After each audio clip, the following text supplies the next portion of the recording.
आप सभी को मेरा नमस्कार। स्वागत है आप सभी का आपके अपने चैनल में जिसका नाम है new update. CM Yogi Adityanath ji फिर एक बार लाइव आए हैं। जैसा कि कई बार सीएम जी लाइव आकर बताते रहते हैं कि किस तरह आप लोग को लेकर कार्य किया जा रहा है, किस तरह आप लोग को आगे बढ़ाया जा रहा है। इसी चीज़ को लेकर सीएम जी फिर एक बार बता रहे हैं कि किस तरह आप लोग को लेकर, आप लोग के कार्य को लेकर आगे बढ़ाया जा रहा है, किस तरह आपके जॉब को लेकर आगे बढ़ाया जा रहा है। मतलब हर सेक्टर पे किस तरह विकास किया जा रहा है, इन्वेस्ट किया जा रहा है।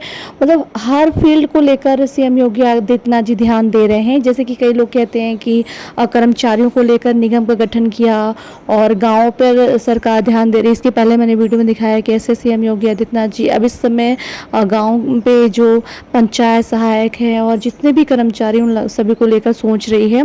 तो आज की वीडियो में आप देखेंगे कि किनको फ़ायदा होने वाला है, किस तरह फ़ायदा होने वाला है, कितना लाभ मिलने वाला है, पूरी चीज़ें बारीकी से बताई है। तो वीडियो को लास्ट तक ज़रूर देखिएगा। वीडियो पसंद आए तो वीडियो को लाइक कीजिए। चैनल पर पहली बार आए तो प्लीज़ सब्सक्राइब ज़रूर कीजिएगा। जो बंद पड़ी चीनी मिल थी उसकी खाली जमीन में पहले हम लोगों ने वहां पर सीएनजी का प्लांट बिठाया। पराली से सीएनजी कितना उपयोग होता है याद करिए।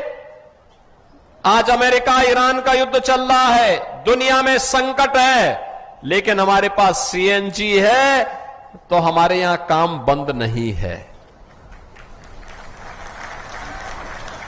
इथेनॉल है, हमारा काम बंद नहीं हुआ है।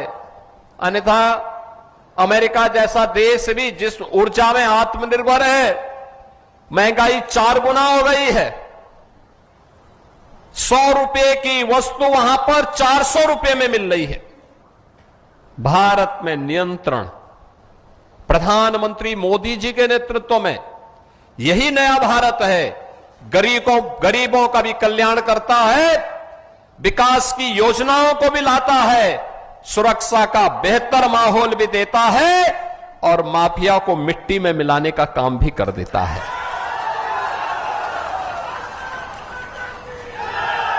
कोई सोचता था 2017 के पहले कि धुलियापार में इंडियन ऑयल का सीएनजी का ये प्लांट लगेगा, और कोई सोचता था कि सहजनवा की गीड़ा वो धुलियापार में आ पाएगी। आप सोचो, अब यहां ग्रेटर गीड़ा हम बनाने जा रहे हैं। यहां पर अभी से हजारों करोड़ रुपए के प्रस्ताव आ गए हैं, जिन प्रस्तावों को हमें यहां उद्योग के रूप में स्थापित करना है। इसमें सीमेंट की फैक्ट्री भी यहां लगने जा रही है। सीमेंट की फैक्ट्री आपके इसी धुलियापार क्षेत्र में लगने जा रही है। एक पावर प्लांट का भी, एक आधुनिक पेंट का भी, और साथ साथ अत्याधुनिक डिस्टिलरी भी, जिसमें आज की दवाइयां बनती हैं, जितनी भी ये मॉडर्न मेडिसिन है, एलोपैथ की दवा, इन सब के निर्माण की कार्रवाई भी यहां पर होने जा रही है। इतना ज्यादा निवेश के प्रस्ताव भारी पैमाने पर। याद करिए, राम जानकी मार्ग एक समय आवागमन ठप। आपको लखनऊ जाने के लिए मजबूर होने के लिए, उपचार के लिए लखनऊ जाने के लिए मजबूर होना पड़ता था। न कनेक्टिविटी थी, न रोडवेज की बस थी, न कोई अन्य साधन थे। जैसे तैसे चल पाता था। आज बेहतर कनेक्टिविटी हुई है, सड़कों का जाल बिछा है, और मैंने तो बोला है राजेश जी को, भाई आप जितना प्रस्ताव देंगे हम स्वीकृत करेंगे, क्योंकि मैंने यहां की पीड़ा को नजदीक से देखा है। यहां के नौजवानों ने मेरे साथ कार्य किया है, जूझे हैं। जब श्री राजेश त्रिपाठी जी ने यहां होम्योपैथ कॉलेज स्वीकृत करवाया था, उस समय काम तो आगे बढ़ा, समाजवादी पार्टी की सरकार आई, उसने काम रोक दिया। जिन लोगों को उस समय चुन करके भेजा था, उन्होंने कानों में तेल डाल करके इसको अनसुना कर दिया, क्योंकि राजेश त्रिपाठी ने स्वीकृत कराया है, इसलिए वह काम आगे नहीं बढ़ेगा। लेकिन जब 17 में फिर से हमारी सरकार आई, हमने राजेश जी रोज मिलते थे, कहते थे कि ये काम हो जाना चाहिए, जल्दी हो जाए। और मुझे प्रसन्नता है आज यहां पे आयुष के डॉक्टर बन रहे हैं। आयुष के डॉक्टर यहां इसी विधानसभा क्षेत्र में बन रहे हैं। अब डॉक्टर बनाने का काम, आयुष डॉक्टर, ट्रेडिशनल मेडिसिन का एक नया केंद्र चिल्लू पार बन रहा है। बाढ़ के बचाव के लिए प्रस्ताव जो भी आएंगे, मैंने जल शक्ति मंत्री से भी कह रखा है, भाई जो भी प्रस्ताव आते हैं वहां की समस्या का समाधान होना चाहिए। सड़कों के जो भी आएंगे, क्योंकि मेरा मानना है कनेक्टिविटी जितनी फास्ट होगी, प्रगति उतनी तेज गति से आगे बढ़ेगी। और प्रगति होगी, नौजवान को बाहर पलायन नहीं करना पड़ेगा, अपने क्षेत्र में काम मिलेगा, वहीं पे नौकरी मिलेगी, वहीं रोजगार मिलेगा। और यही तो ये डबल इंजन सरकार के कार्यों की पूरे देश के अंदर एक नई पहचान है। बहनों और भाइयों, मुझे बहुत अच्छा लगता है आज चिल्लू पार विकास की प्रक्रिया के साथ जुड़ा है। आप देख रहे हो ना, एक तरफ पूर्वांचल विकास के लिए हम लोगों ने पूर्वांचल एक्सप्रेस वे का लिंक एक्सप्रेस वे, और दूसरी तरफ पूरी विधानसभा को आप देखिए, एक तरफ लखनऊ को जोड़ने के लिए एक्सप्रेसवे, लखनऊ गोरखपुर पूर्वांचल एक्सप्रेसवे, और दूसरी तरफ गोरखपुर वाराणसी को जोड़ने वाला NH 4 लेन का। कितना शानदार कनेक्टिविटी आपकी विधानसभा क्षेत्र का है। कहीं भी आप जाएंगे, अब ज्यादा देर नहीं लगी। लखनऊ जाना हो, यहां से 3 घंटे में आप लखनऊ, वाराणसी जाना हो 2 घंटे में वाराणसी, गोरखपुर जाना हो अब आधा पौन घंटे में गोरखपुर। और गीडा तो यहीं पे आ रहा है। विकास भी होगा, नौजवान को अब बाहर नहीं जाना होगा, अब विदेशी लोग आकर के आपके यहां चाकरी करने का काम करेंगे, और यहां के नौजवान और यहां के नागरिकों के लिए रोजगार के ढेर सारे अवसर आगे बढ़ेंगे। और आज उसी क्रम में 319 परियोजनाओं के साथ हम सब आपके बीच में यहां पर उपस्थित हुए हैं। बहनों और भाइयों, देखिए, आपके उत्साह को देखते हुए आंधी तूफान जो आ रही थी वो भी थम गई है। उसने भी तय कर लिया है कि अगर कल्याण करना है और वह अपना भी कल्याण चाहता है तो उसको डबल इंजन सरकार के साथ चलना पड़ेगा। और मैं सचमुच धन्यवाद दूंगा कि आपने राजेश जी को विधायक के रूप में चुना था, सांसद के रूप में श्री कमलेश पासवान जी को चुना, और दोनों ने मिलकर के विकास की इस प्रक्रिया को तेज किया। आज विकास की हर योजना आपके विधानसभा क्षेत्र में आ रही है, आपके विकास खंड में आ रही है, आपके क्षेत्र में आ रही है। इस क्षेत्र को अब विकास से वंचित नहीं रहना पड़ेगा। विकास की प्रक्रिया तेजी के साथ आगे बढ़े, यही तो आज यूपी की पहचान हो गई।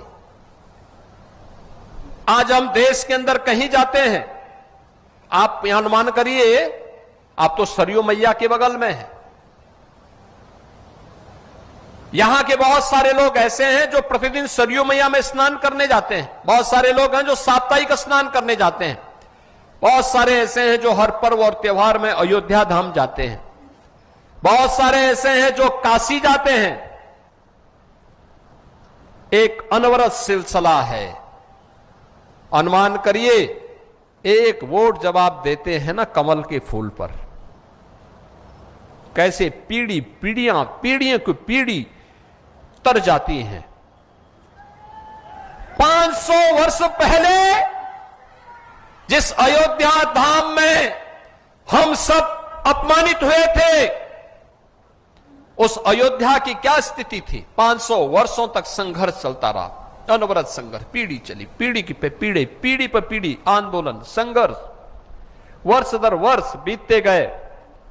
संघर्ष का सिलसिला थमा नहीं। मोदी जी प्रधानमंत्री बने, डबल इंजन की सरकार आई, आज अयोध्या में भगवान राम का भव्य मंदिर का निर्माण हो गया।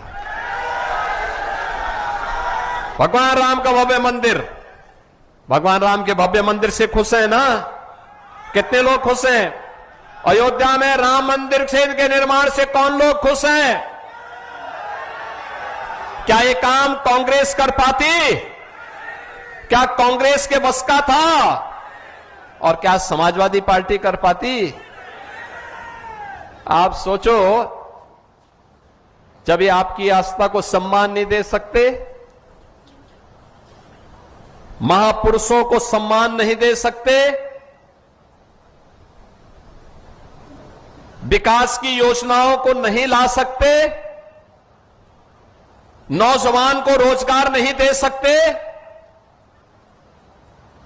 उद्योग धंधे नहीं ला सकते,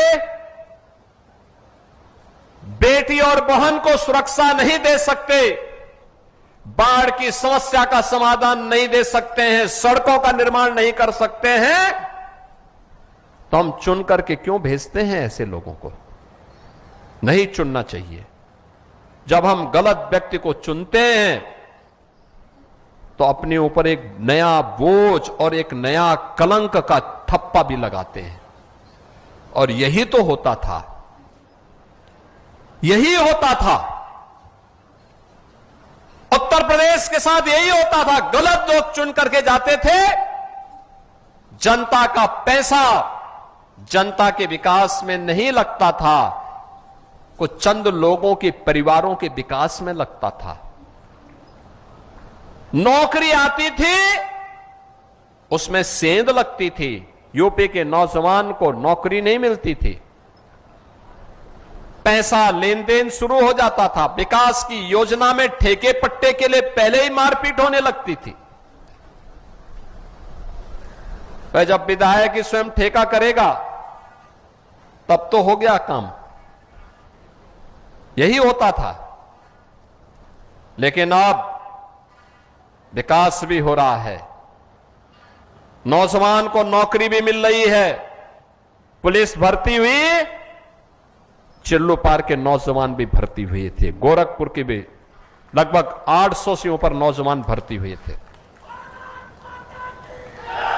हर सरकारी सेवा में, हर सरकारी सर्विस में आज जब नियुक्ति पत्र में बांटता हूं तो गोला से भी, बड़लगंज से भी, गगहा से भी, बांसगांव से भी, खजनी से भी, सिकरीगंज से भी, चोरी चौरा से भी,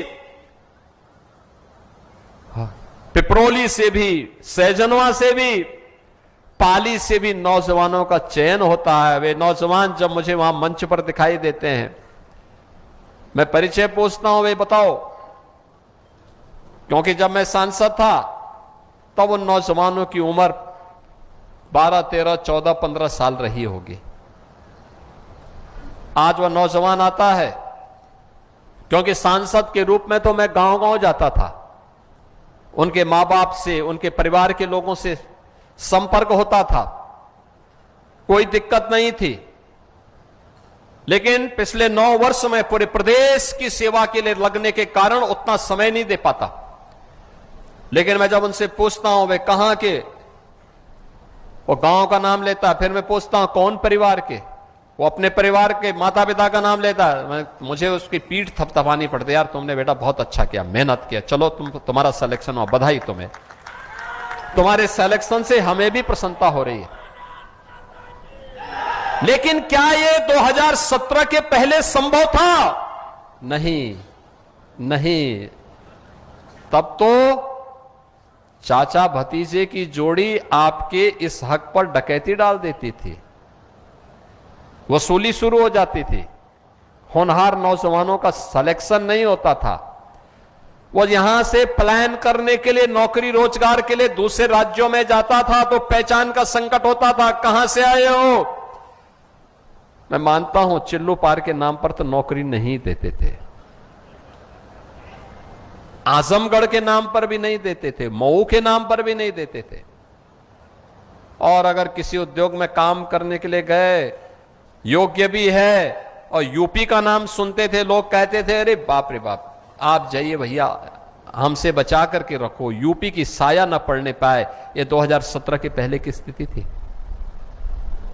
ये स्थिति थी दंगा, कर्फ्यू, अव्यवस्था, गुंडागर्दी, माफियागिरी, न बेटी सुरक्षित, न व्यापारी सुरक्षित, हर व्यक्ति चिंतित होता था।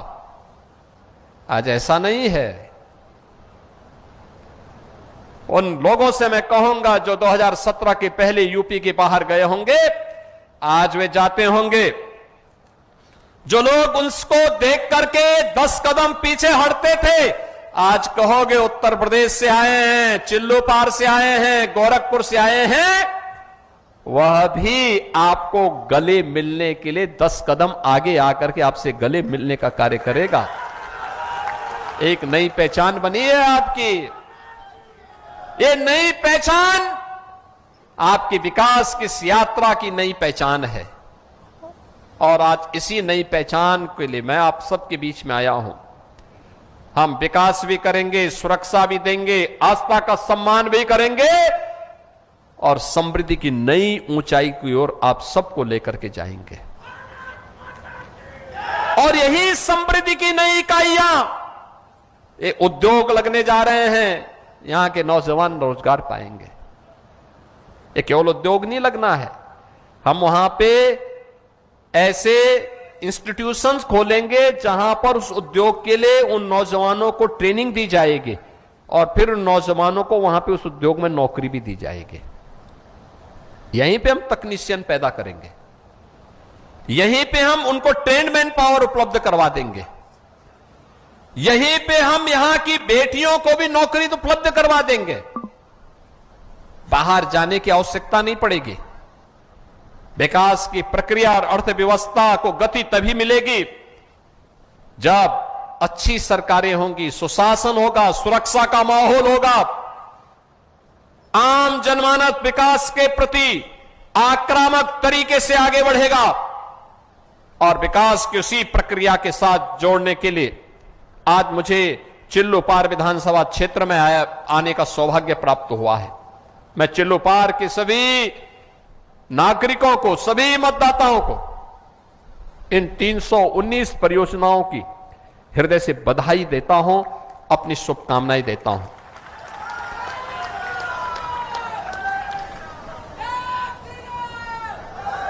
ये सोमावती यानी पुरुषोत्तम मास का सोमावती अमावस्या के पूर्व आपको मिलने वाला एक सौगात है।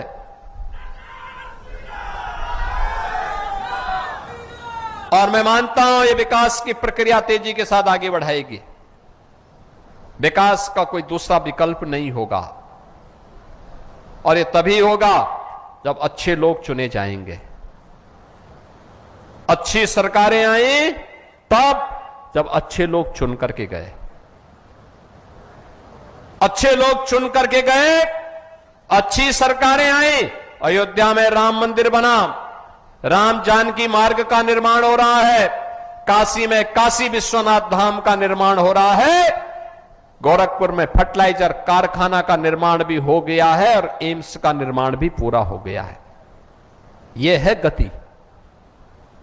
चिल्लोपार में, बढ़लगंज में आयुष का महाविद्यालय बन गया, मेडिकल कॉलेज बन गया। धौलियापार में ग्रेटर गीडा का निर्माण करते हुए विकास की गति को तेजी के साथ आगे बढ़ाने का काम कर दिया गया। जनप्रतिनिधि, अच्छे जनप्रतिनिधि आपके लिए प्लेटफॉर्म देंगे गति को आगे बढ़ाने के लिए, अच्छी सड़कें देंगे, अच्छी सुविधा उपलब्ध करवाएंगे, व्यवस्था को तीव्र करने के लिए वे मौका देंगे। आगे चलने की तैयारी तो आपको स्वयं करनी पड़ेगी और अपने नेतृत्व के साथ मिलकर के आप इस स्पीड को बढ़ाएंगे। आपके विकास को दुनिया की कोई ताकत रोक नहीं पाएगी, कोई ताकत रोक नहीं पाएगी। और यही कहने के लिए आज आप सबके बीच में मैं आया हूं। मैं आज के इस अवसर पर 319 परियोजनाओं के लिए इस विधानसभा क्षेत्र से अपने लोकप्रिय विधायक श्री राजेश त्रिपाठी जी को इस संसदीय क्षेत्र के लोकप्रिय सांसद श्री कमलेश पासवान जी को, जो केंद्रीय मंत्री भी हैं और ग्रामीण विकास के मंत्री भी। ग्रामीण विकास मंत्री का मतलब प्रधानमंत्री सड़क योजना का काम उन्हीं के मंत्रालय के अधीन है। आवास योजना भी उन्हीं के मंत्रालय के अधीन है। प्रधानमंत्री आवास योजना ग्रामीण क्षेत्र की, ये तेजी के साथ आगे बढ़ेगी। आप तीव्रता के साथ आगे बढ़िए। मैं इन दोनों जनप्रतिनिधियों को हृदय से धन्यवाद देता हूं, अपनी शुभकामनाएं देता हूं। चिल्लू पार के सभी नागरिकों को हृदय से बधाई देता हूं और विश्वास करता हूं कि विकास और विरासत की इस यात्रा के साथ आप सब मजबूती के साथ, बिना रुके, बिना डिगे, बिना झुके, बिना डरे निरंतर आगे बढ़ेंगे। इस विश्वास के साथ आप सबके प्रति मेरी मंगलमय शुभकामनाएं हैं। धन्यवाद।